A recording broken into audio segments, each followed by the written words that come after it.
Now, our next presenter comes to us from New South Wales. Nadia Young. She's the coordinator of the Parramatta River Catchment Group, and they work to deliver the Parramatta River Master Plan, which was launched in 2018. It's a comprehensive strategy based on robust science, collaboration, cultural sensitivity, and community decision making. And included in that master plan is 10 steps to improving stormwater runoff, planning controls, sewer overflow, and a part of its community education and raising awareness through leadership and stakeholder engagement. Nadia is going to focus today on step 7, which is a key activity in their 10 steps called getting the community involved. And the project is called Get the Site Right. Thanks, Belinda. I'd like to thank Water Sensitive South Australia for the opportunity to present at today's webinar. From what I know about this great program, it looks like we're aiming to achieve similar outcomes that contribute to creating more informed, connected and resilient communities. I'd just like to acknowledge that I'm presenting today from Wongal land in Sydney and pay my respects to their elders past and present.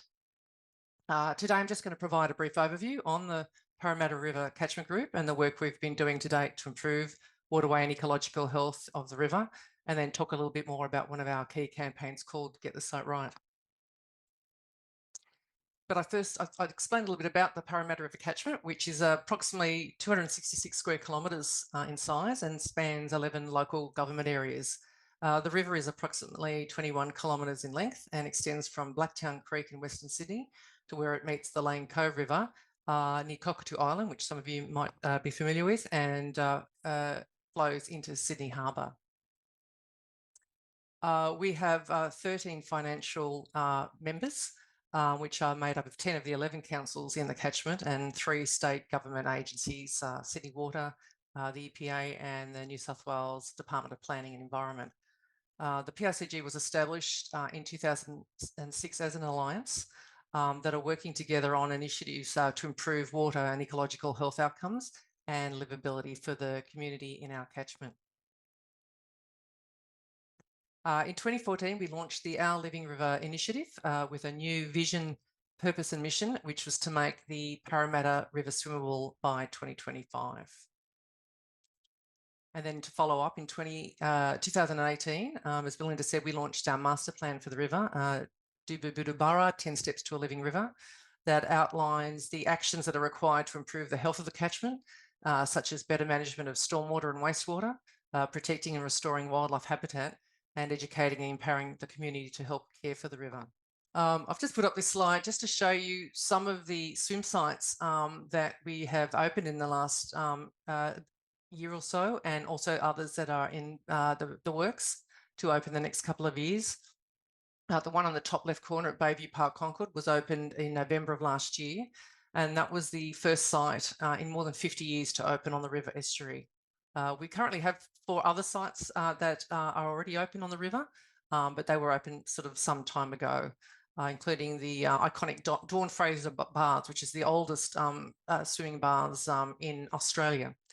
In the bottom right-hand corner, McElwain Park Roads was open just last Saturday and is actually a foreshore recreation upgrade where the water quality and sediment was deemed unsuitable for swimming, and also the water levels are very low there. So the council built these wonderful constructed rock pools and a beach area, which provides an awesome way for the community to engage with the river in different ways.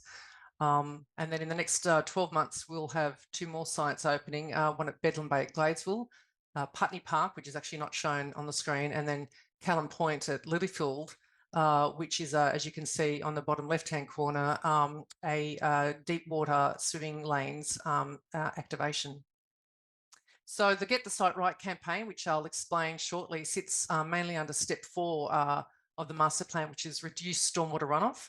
And that involves establishing a regional approach to the installation, maintenance and reporting of stormwater and WSID infrastructure. It also relates to step 7, which is involve the community, and that involves delivering a range of community education and compliance campaigns and activities in partnership with our councils to reduce stormwater and source pollution and encourage positive behaviour change. So Get the Site Right was launched by the PRCG in October 2016 with just our member councils. And over the last 7 years, it's expanded to include the 3 other catchment groups in Greater Sydney and several regional councils across New South Wales. So it expands from Goulburn in our sort of southern part of the state to up to Lake Macquarie in the Central Coast and out to the Blue Mountains. The campaign is also supported by the Environment Protection Authority and the New South Wales Department of Planning and Environment. Get the Site Right is primarily an education and compliance campaign that promotes best practice erosion and sediment controls. And it also aims to educate the community about the impact of sediment-laden runoff on our waterways and marine life.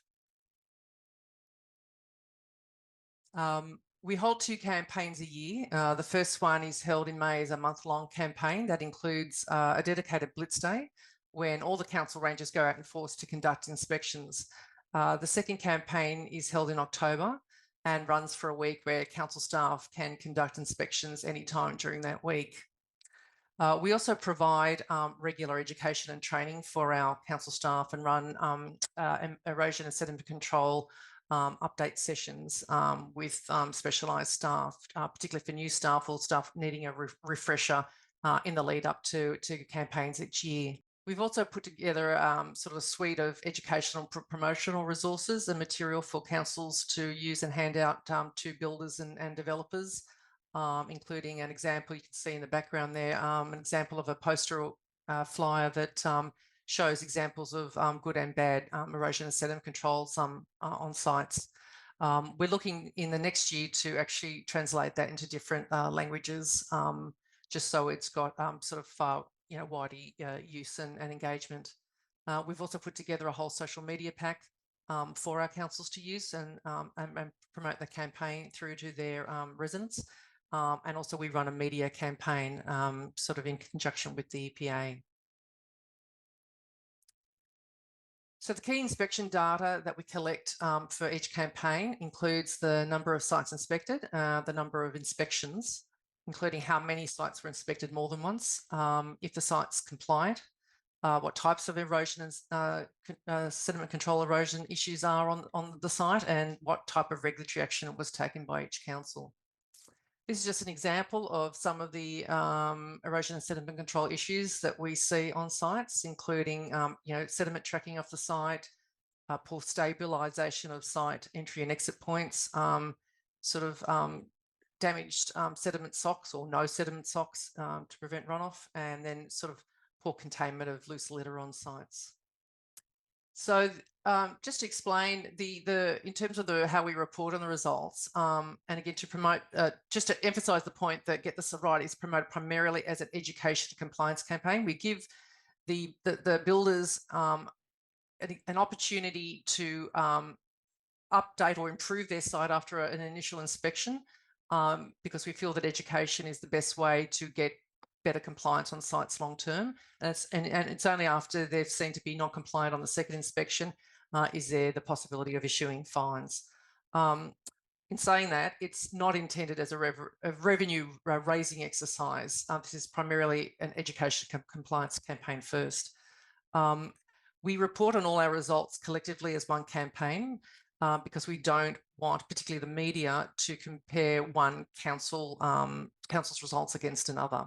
Although councils are free to report on their results individually if they choose. And we also don't name and shame individual non-compliant developers or sites, even though it's tempting to do that sometimes. But we want this to be have a lot of positive reinforcement in this campaign. So this is just a graph that shows the compliance rate over time. So as you can see, compliance peaked in 2020. That was in the first year of the COVID lockdown in New South Wales, and where we think that not all councils were conducting sort of thorough inspections of sites. But it declined further in late 2021 and then 2022. And we think this may be due to the shutdown of the building industry due to the COVID lockdown in 21, and then the significant wet weather period that we experienced in 2022. But thankfully, since then, the compliance has gradually started to improve, and we're looking to see it sort of, increase again in the next year or two. So in terms of the focus for the campaign over the next couple of years, we're really excited that we're about to hire a new stormwater compliance and education officer next year, whose role will be to develop and expand the reach and engagement of this campaign, but also to develop a capacity building program for our councils, particularly in relation to the education, management and compliance of stormwater controls in council local government areas, and also to work on some bespoke litter prevention campaigns for our councils. We're also working with the building industry associations to leverage their member base to increase awareness and compliance across the industry. And we're also looking to advocate for tighter controls as part of planning approvals with the state government. So that's the presentation. And look, thank you again for the opportunity to present today. Awesome. Great. Thanks, Nadia.